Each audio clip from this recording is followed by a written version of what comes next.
Hello guys, magdodrawing na tayo ng isip muna tayo. Ball. Kahit anong kulay ng ball. Ngayon bang pink na ball? Sa akin orange.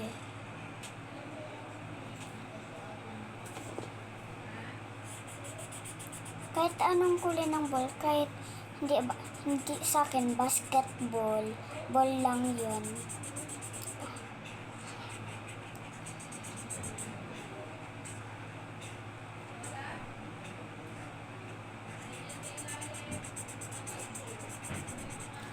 Tsaka guntingin niya na.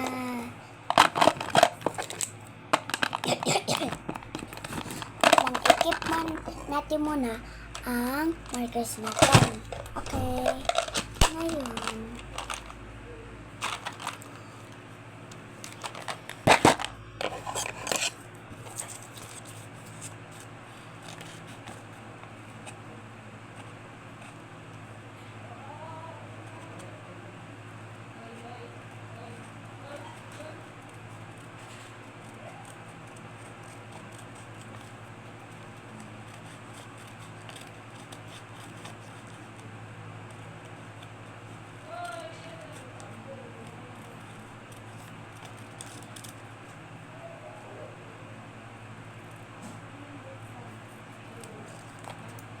Ngayon, ito na yung ball ko.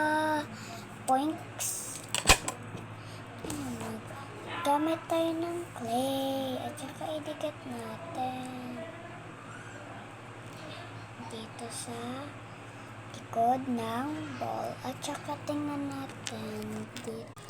At saka ganito siya guys dikit natin o nakadikit, diba? Astig!